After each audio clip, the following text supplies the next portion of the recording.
Bonjour tout le monde, je fais aujourd'hui une vidéo en réaction à des commentaires que j'ai reçus sous la vidéo Dieu ou pas selon l'Évangile, où je traitais de la divinité de Jésus selon le Nouveau Testament.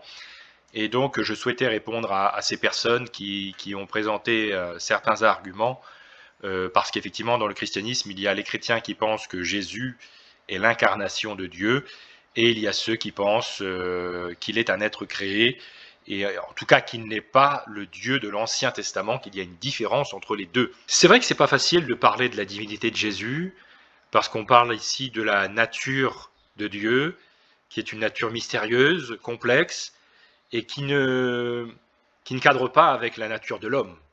Et nous, ce qu'on comprend, c'est notre logique à nous, notre nature à nous, mais quand il s'agit de comprendre la nature de Dieu, c'est un sujet assez compliqué, parce que Dieu est un, mais il est en même temps pluriel.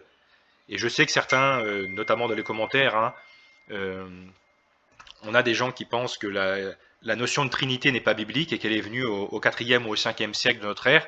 Je ferai une vidéo là-dessus pour essayer d'articuler ce qu'est la Trinité. Mais il y a une distinction entre le Père et le Fils et le Saint-Esprit. On a trois personnes différentes, mais ces trois personnes différentes sont Dieu en essence. Et dans cette vidéo-là, je vais plus me concentrer bien sûr sur la divinité de Jésus et ne pas m'étaler sur le Saint-Esprit ou le Père Céleste ou la Trinité dans son ensemble, mais plutôt essayer d'argumenter que Jésus est considéré comme Dieu. Et donc tout ça, c'est pour répondre aux commentaires que j'ai eu là. Et bien sûr, voilà, donc je ne vais pas me concentrer sur, on va dire, la partie attaque personnelle ou les dénigrements ou le mépris, voilà, ou tout ce qui est purement déclaratif, mais sur les arguments qui sont donnés. Et là, j'ai Lagitiman qui visiblement ne m'a pas trouvé convaincant et voilà, qui a trouvé que les parallèles prophétiques de l'Ancien Testament et les accomplissements dans le Nouveau n'étaient pas convaincants. Et il avance le fameux argument de la majuscule dans Jean 1, où il pense plutôt, en fait, parce qu'il y a un autre commentaire aussi dans ce sens-là, avec Maître Létaz qui disait, voilà, Dieu avec majuscule ou Dieu avec minuscule. Et voilà, moi je pense que c'est majuscule, et je vais tenter d'expliquer pourquoi je pense que c'est une majuscule. Et donc, l'argument ici de Légitiman, c'est de dire que le titre Dieu est affecté à d'autres personnes que Dieu dans la Bible, et que c'est pas un titre qui désigne uniquement Jéhovah, c'est un titre qui peut, par exemple, être affecté à Moïse. Donc, avant de rentrer dans l'étude de ces versets-là, moi, je voudrais montrer que les chrétiens, bien avant le 5e siècle ou le 4e siècle, ont considéré que Jésus était Dieu.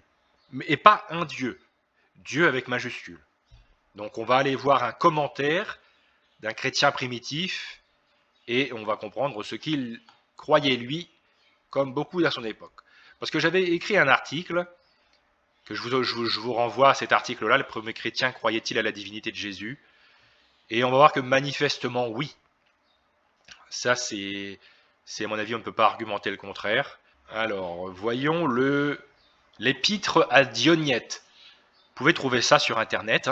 Et voici ce que Dionyette disait au IIe siècle sur Jésus. Mais c'est en vérité le Tout-Puissant lui-même, le Créateur de toutes choses, l'invisible Dieu lui-même, qui, l'envoyant du haut des cieux, a établi chez les hommes, la vérité, le Verbe saint et incompréhensible, et l'a affermi dans leur cœur. Et moi, la réponse que j'adresse, alors c'était qui? C'était Lagitiman, et il y en a d'autres, bien sûr, comme Medletaz. La réponse que je leur adresse, par rapport aux commentaires qu'ils ont fait, c'est la même réponse que Dionyate a fait. Non, comme certains pourraient l'imaginer, qu'il est envoyé aux hommes quelques subordonnés anges ou archontes, des esprits chargés des affaires terrestres, ou de ceux à qui est confié le gouvernement du ciel, mais bien l'artisan et l'organisateur de l'univers. C'est par lui que Dieu a créé les cieux, par lui qu'il a enfermé la mer dans ses limites, etc. etc. Donc bien sûr, ici, cet épître à Dionyte n'est pas canonique, c'est pas le propos ici. c'est pas ce que je défends, mais ça nous donne une vision de ce que comprenaient les chrétiens à l'époque. En tout cas, une bonne partie de ces chrétiens primitifs. Ils considéraient Jésus vraiment comme le créateur de toutes choses. Et cet auteur de l'épître à Dionyette fait lui aussi la nuance, comme Jean, hein, et la parole était avec Dieu, et la parole était Dieu. Il dit c'est par lui que Dieu a créé les cieux.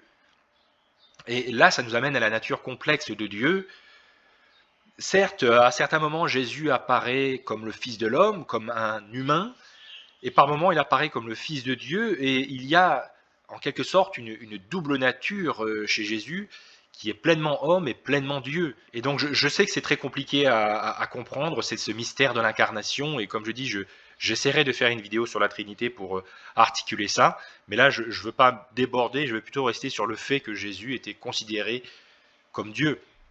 Donc des chrétiens l'ont considéré comme Dieu dès le début, et donc voilà, je ne sais pas si Lagitiman dirait qu'ils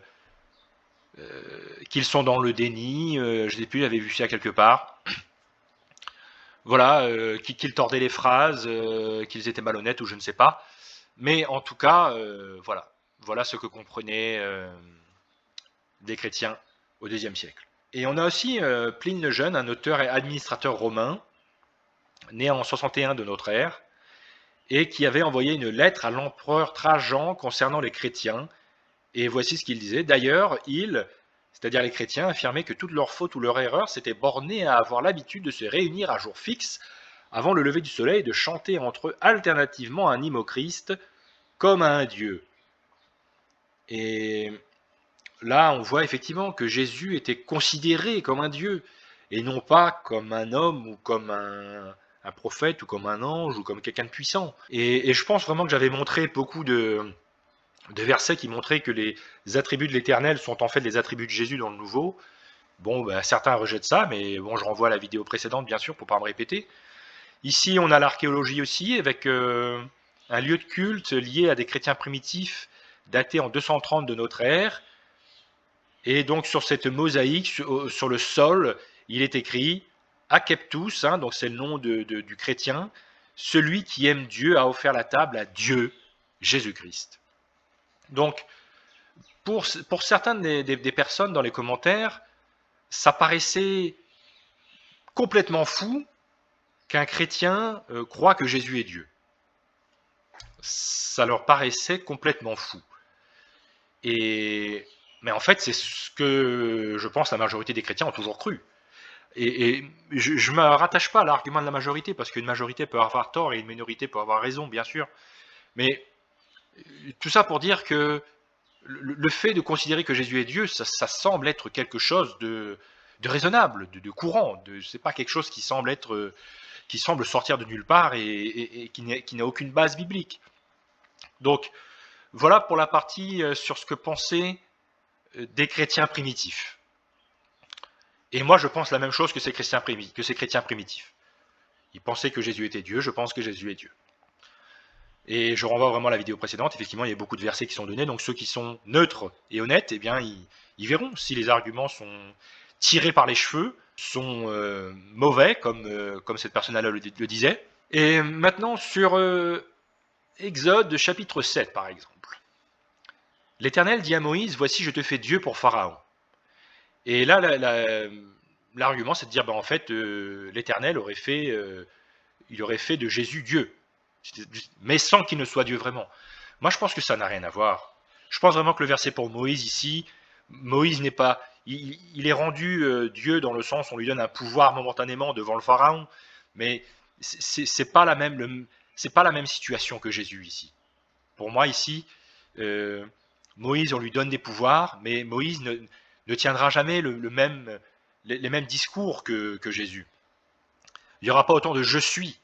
Il n'y aura pas de « je suis la résurrection ». Là, il serait parti trop loin. Voilà. Moi, je ne pense pas qu'ici, ce soit un argument pour dire que, de la même manière que l'Éternel a fait de Moïse un Dieu pour Pharaon, et bien de la même manière, l'Éternel aurait fait de Jésus un Dieu. Je ne pense pas du tout que c'est la même chose. Après, il y a le verset de Exode 4 qui dit à peu près la même chose. Quand Moïse il a du mal à parler et que c'est son frère Aaron qui doit et qui doit l'aider, à lui servir de bouche et se tenir pour lui à la place de Dieu. Voilà, je ne pense pas que ce soit du tout la même situation qu'avec Jésus. Ensuite, je reviens vraiment sur le Jean chapitre 1, parce que l'argument ici, c'est de dire que le Dieu là, ça devrait être un Dieu minuscule. Et le D, ça devrait être un D minuscule. Donc là, on voit que la Gittiman a plutôt tendance à penser que ça devrait plutôt être une minuscule. Et on avait Détas qui pense lui aussi que le grec ne connaît pas les majuscules. Or, dans ce verset, mettre un D majuscule est arbitraire. Je pense pas que ce soit une question de grammaire, en fait, là. Je pense pas qu'on soit dans une question de grammaire, je pense pas qu'il faut rentrer là-dedans. Dans certains cas litigieux ou ambigus, on peut aller dans la grammaire. Là, je pense que le contexte montre que c'est un D majuscule. Il n'y a même pas besoin d'aller, à mon avis, dans la langue même. Et Jean chapitre 1 parle de Jésus en tant que Dieu majuscule ou Dieu minuscule, selon Medletaz. Ben moi, je pense qu'il en parle en tant que Dieu majuscule. Je pense que c'est raisonnable de dire qu'il en parle en tant que Dieu majuscule. C'est vraiment l'inférence la plus simple à faire. Et pourquoi ? Pourquoi faut-il comprendre ici que c'est une question de... C'est un Dieu avec un D majuscule. Pourquoi ? Ben parce que ce Jean chapitre 1 fait référence à Genèse chapitre 1. Là, on parle du commencement, on parle de la création. Et que se passe-t-il dans Genèse chapitre 1 ? Au commencement, Dieu créa les cieux et la terre. Et ici, qui va dire qu'au commencement, c'est un Dieu minuscule qui a créé les cieux et la terre ? C'est un Dieu majuscule. Même si l'hébreu n'a pas de D majuscule, on a compris que c'est la logique. Donc, au commencement, Dieu créa les cieux et la terre. Donc, au commencement, c'est qui a créé ? C'est Dieu. C'est avec un D majuscule. Enfin, faut-il encore le préciser ? Enfin, ça paraît presque fou de devoir le préciser. Et là, Jean, il reprend à peu près la même chose. Au commencement. Et au commencement, c'était pas un Dieu minuscule. Au commencement, c'était un Dieu majuscule. Donc, et ici, on voit que, ok, la parole était avec Dieu. La parole était Dieu. Donc là, on est dans le mystère de Dieu, le mystère de la nature de Dieu qui est complexe. Faut pas chercher à dire, faut pas dire que c'est impossible que Dieu s'incarne en un homme ou refuser que Dieu est une nature complexe qui dépasse l'homme et les anges même. Donc là, la parole était Dieu. Je veux bien que la parole était avec Dieu, mais elle était Dieu. Et pas un Dieu minuscule. Elle était le Dieu ici. Elle était Dieu tout court. Et cette parole qui était Dieu, elle est devenue chair. Donc là, on pourrait presque remplacer la parole, on pourrait presque dire « et Dieu a été fait chair ». C'est un mystère, bien sûr que c'est un mystère, c'est compliqué à comprendre. Dieu est esprit, l'homme, lui, n'est que chair. Ça, c'est compliqué à comprendre pour nous, parce que là, on n'est pas du tout dans le même... on ne parle pas du tout du même type de personne. Dieu est unique et il a une nature complexe, pas facile à comprendre. On aura l'éternité pour essayer de la comprendre, mais Dieu ici a été fait chair.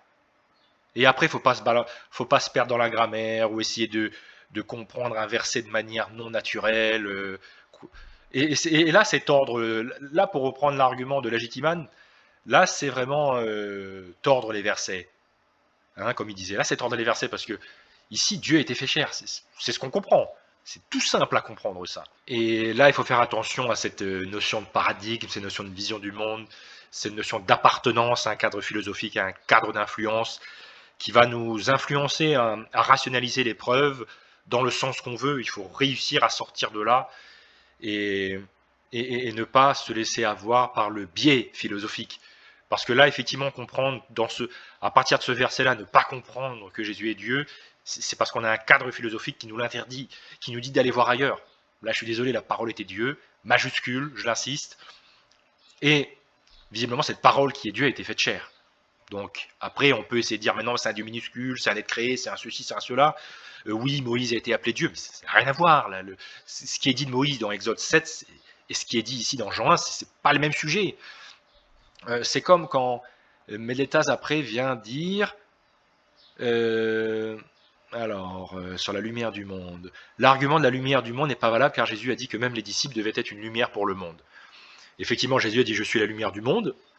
Et il dit aussi aux disciples « Vous êtes la lumière du monde » dans Matthieu 5. On ne parle pas de la même chose. Quand Jésus dit que les disciples sont la lumière du monde, il ne dit pas qu'ils ont créé le monde, il ne dit pas qu'ils ont créé la vie.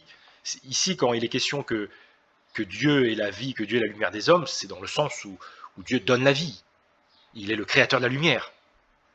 Et dans Matthieu chapitre 5, c'est un autre sujet. On parle pas ici de la création, tout ça, de qui donne la vie, etc. Là, on parle vraiment de les chrétiens qui doivent être une lumière, qui doivent inspirer les autres positivement, les amener à se convertir à Jésus.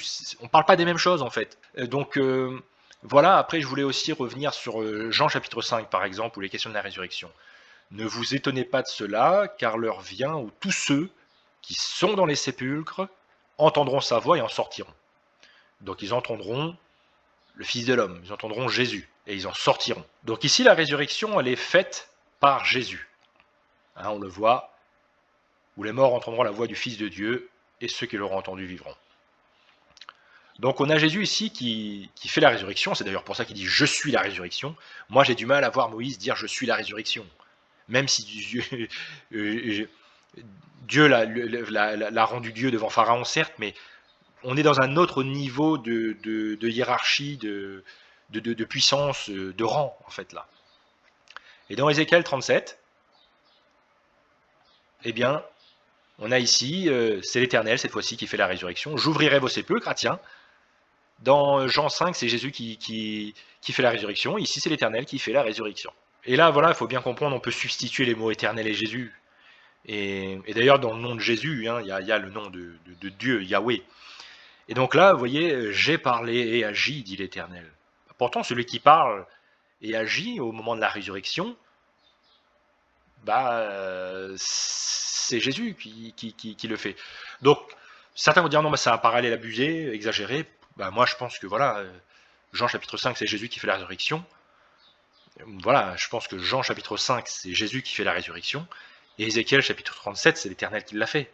On voit bien, encore une fois, que c'est la même personne. Et voilà, dans l'Apocalypse, il est question de Jésus qui est l'alpha et l'oméga, le premier et le dernier, et dans l'Ancien Testament, c'est l'Éternel qui est le premier et le dernier. Pour moi, ça me paraît vraiment compliqué de ne pas le comprendre, et je reviens sur ce parallèle d'Ésaïe, parce que par exemple, dans Jean chapitre 1, alors Jean-Baptiste, il reprend la prophétie d'Ésaïe, la voix de quelqu'un crie dans le désert, préparez le chemin pour le Seigneur. Et après, qui est cette personne pour qui il prépare le chemin, Jean-Baptiste?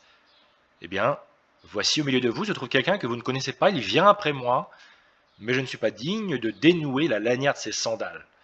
Il parle de Jésus, et après le lendemain, Jean aperçut Jésus, qui s'est dirigé vers lui, etc. Donc on voit ici que Jean-Baptiste, il a préparé le chemin pour Jésus. Et dans l'Ancien Testament, c'était le chemin de l'Éternel. Les deux sur la même personne. Et juste en bas, juste plus bas, il est marqué comme un berger. Donc l'Éternel est le berger, bien sûr. Il pètera son troupeau, il prendra les agneaux dans ses bras, il les portera dans son sein, il conduira les brebis qui allaitent. Et qu'est-ce que nous dit le Nouveau Testament? Jésus nous dit « Je suis le bon berger ». Je suis le bon berger donne sa vie pour ses brebis. Donc là, ceux qui voient que c'est exagéré, c'est abusé, effectivement, il y a une nuance entre le Fils de l'homme, Jésus dans sa humanité, et le Fils de Dieu, Jésus dans sa divinité. Il est, quand il dit que le Père est plus grand que lui, c'est dans le sens où Jésus, quand il vient sur terre, quand Dieu vient sur terre, en la personne de Jésus, il se dépouille de ses capacités. Il n'a pas tous les attributs que le Père a dans le ciel. Jésus, dans son humanité, a deux jambes pour marcher. Il ne va pas traverser un pays en 2 secondes. Dieu, dans le ciel, il n'est pas limité par le caractère humain, par la nature humaine. C'est pour ça que le Père est plus grand. Voilà, donc Jésus est le bon berger, et le bon berger, c'est qui? Si je ne m'abuse, c'est l'Éternel. Voilà, moi, c'est vrai que c'est assez touchant de remarquer que des chrétiens pensent que ces arguments-là sont inacceptables. Alors que ça paraît... On ne peut pas être plus biblique que ça. Donc, bon, voilà ce que je voulais dire. Sur tout ça, il est question vraiment de Jésus qui est Dieu. Luc, chapitre 3, reprend aussi cette prophétie d'Ésaïe. Préparez le chemin pour le Seigneur. Et tous les hommes verront le salut de Dieu. Le salut de Dieu, c'est Jésus. Préparez le chemin pour Jésus. Et dans l'Ancien Testament, en plus, on nous dit que l'Éternel est le Rédempteur. Donc, c'est lui qui rachète. Si c'était quelqu'un d'autre qui rachetait l'humanité, bien ça veut dire que c'est pas l'Éternel qui est le Rédempteur, ce serait quelqu'un d'autre. Donc Voilà, moi, ce que je pouvais répondre, bien sûr, à toutes ces personnes voilà, qui pensent que Jésus et Dieu sont deux personnes totalement distinctes. Voilà, je ferai une vidéo pour montrer effectivement le Père, le Fils et le Saint-Esprit sont des personnes distinctes, mais ils sont Dieu. C'est pas du polythéisme, c'est quelque chose de complexe, mais il faut pas refuser, il faut pas se fermer, faut pas se fermer face au fait que Dieu a une nature complexe. Dieu existe, il n'a pas été créé, Dieu, il existe. Rien que ça, déjà, c'est compliqué pour nous de le comprendre, parce que pour nous, on a été amené à l'existence à un moment donné, mais Dieu, lui, n'a pas été amené à l'existence. Il existe, il n'est pas dans le passé, dans le futur, etc. Il existe, il est. C'est pour ça, d'ailleurs, son nom, c'est Je suis, ou l'Éternel. Donc voilà, je pense que ici on a, c'est probablement hein, des témoins de Jéhovah qui ont toute une armada d'arguments pour essayer d'argumenter que Jésus est un être créé. Mais voilà, moi je pense là que faut garder, à mon avis, l'interprétation classique. Je pense qu'elle est bonne, que Jésus est Dieu. Et je pense que c'est la logique de toute la Bible en fait. Et les Juifs, quand ils entendaient Jésus dire je suis, eux, ils ont compris hein, que Jésus disait je suis à la manière du je suis de l'Ancien Testament. Et c'est pour ça d'ailleurs qu'ils disent c'est pas pour une bonne œuvre qu'on te condamne, Jésus. C'est parce que toi qui es homme, tu te fais Dieu. Donc, si eux, ils ont compris que Jésus disait je suis, à la manière de Yahweh, bah, je pense que ils étaient bien placés pour le comprendre. Et moi, je pense la même chose. Hein. Tous ces je suis, pourquoi Dieu s'appelle je suis en fait, pourquoi il se donne ce nom-là. Je suis la résurrection, je suis la lumière du monde, je suis le chemin, la vérité et la vie.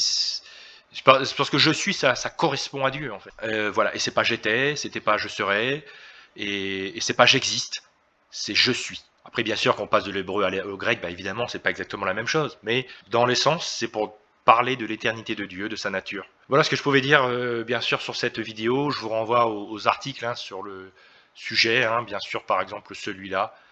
Les premiers chrétiens croyaient-ils à la divinité de Jésus? Et donc voilà, bon, il y a plein d'autres articles sur ce sujet-là. Et sur la vidéo précédente sur la nature de Jésus que j'avais présenté comme étant Dieu. Voilà, je vous dis à très bientôt, au revoir.